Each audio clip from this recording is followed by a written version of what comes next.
Hey guys, so today I thought I would do a little bit of a mid-month wrap-up. It is only about the 15th of June, but I've read 7 books so far and DNF'd another one, but I'll explain that when I get to it. So I thought instead of making my end of the month wrap-up super long, I would just divide it up in half since I thoroughly enjoyed pretty much all of the books that I've read so far in June. And even though I've been working like 35-hour work weeks, I'm just getting so interested in these books that I'm flying through them. And then I'll just talk about the book that I DNF'd because I decided today, the day that I'm filming this, that I was not going to continue reading it after giving it 70 pages, and that is Lyra Liars by E. Lockhart. I really wanted to love this book. I was so intrigued about reading it. Everybody seemed to love it and thought it was such a mysterious book and such a good read, but I couldn't get into it. I thought it was kind of boring. The characters were bland. I don't care about whatever mystery twist happens at the end. I just don't care. Even though it was only 200-ish pages, I could not push my way through it. So the first book that I read this month I don't own a copy of because I read it out of the library, but that is Say Her Name by James Dawson. This is kind of a Bloody Mary story, but I did not enjoy it. It wasn't really horror-based, even though it's about teenagers that summon Bloody Mary and how they're being haunted by her. I did not find it scary at all. I found it to be kind of teen angsty and focused quite a bit on the relationship that formed because of it, and yeah. It took place in a boarding school, so that was interesting, and it was really easy to read, so it was very fast-paced. I read it in a day or two, so I gave it 2 out of 5 stars.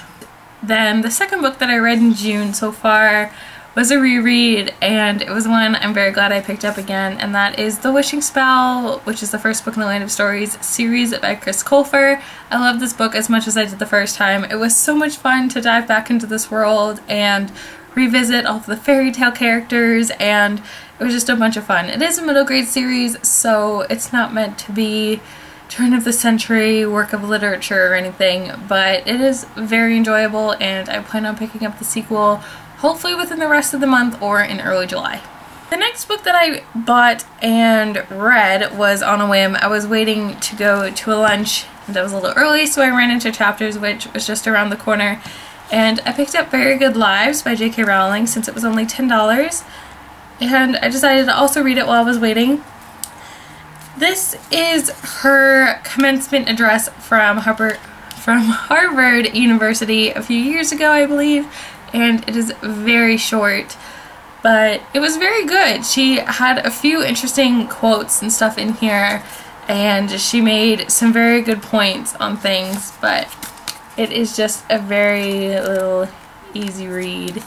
So yeah, I really enjoyed it, and I'm glad I can add this to my shelf. So 4 out of 5 stars, if I didn't say that. Then I did a buddy read with my friend Geraldine from Starry 72, who I will link down in the description. We decided to read Impulse by Ellen Hopkins together. This was on my TBR for the month, and she owned it as well.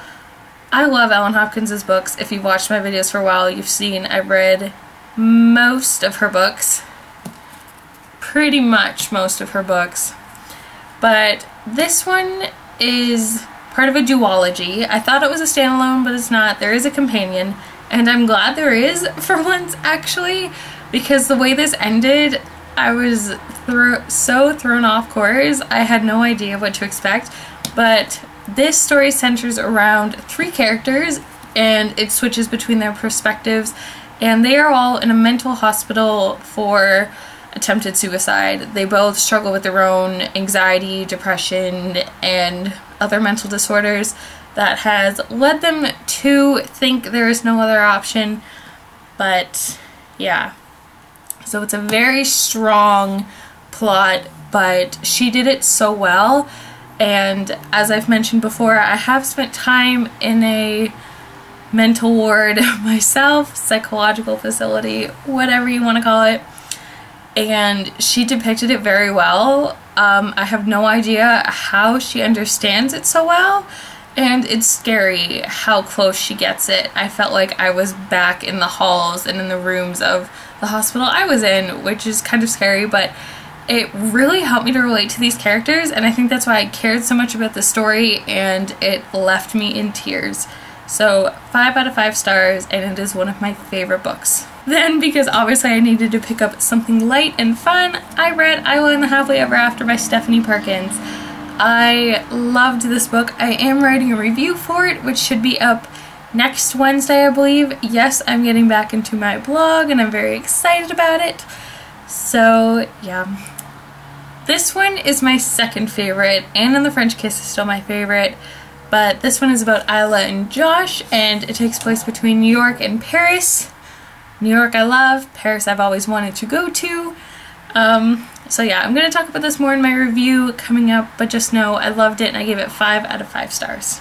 And then next I decided to pick up The Remedy by Suzanne Young. This is a prequel duology series to the program, and I don't know if I went into this book with the wrong expectations of what it was going to be about, but it is very different from the program. I went into this not knowing anything about the synopsis, and when I started reading it, I actually had to go back and read the synopsis so I could understand what world I was reading.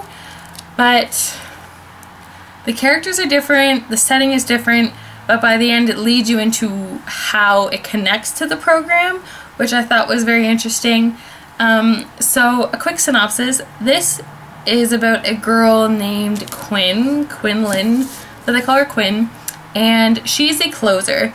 So a closer is somebody that gets hired through a therapist or grievance counselor, whatever, to portray, more often than not, a dead child who was killed unexpectedly in a number of ways. So then a closer goes in as kind of a grief counseling experiment. They pretend to be this dead child so that the family can get closure, if that makes sense. It was so weird for me to read because I think I'd be a little bit offended if I died, my mom hired somebody to pretend to be me. I didn't really understand why they did that, like why that was a career or anything, but I enjoyed the characters, I enjoyed the outside plots, the other conflicts going on, I enjoyed everything else but that, so for that reason I did only give it 4 out of 5 stars. And then the last book that I have finished so far in June is Is Everyone Hanging Out Without Me and Other Concerns by Mindy Kaling. I love Mindy Kaling, as I've said before. I think she's hilarious, and I loved this book. I haven't decided if I'm going to review it or not because I think I would just gush about it for several paragraphs, but it was just so funny. She had me laughing out loud, and I didn't know she was on The Office. I've had a few people tell me I should watch The Office, but it never captured my interest until I saw she was a writer for it, and she's in a few of the episodes. So now I want to watch The Office. But yeah, laughed out loud, 5 out of 5 stars. I think I'm going to pick up Stargirl by Jerry Spinelli. I just feel like I want something light and something easy, so even if I could finish it tonight because the font is pretty big, that'd be pretty cool. But yeah, I've had really good luck with my reading so far, and I've stuck to my TBR as well, pretty close. So I'd like to continue it by reading this one. So yeah, we'll see what happens. Thank you guys for watching. Let me know what you've been reading so far in June. If you've read any of the books I talked about, let me know what you thought of them down in the comments as always. And yeah, hope you guys are having a great month, and I'll talk to you soon.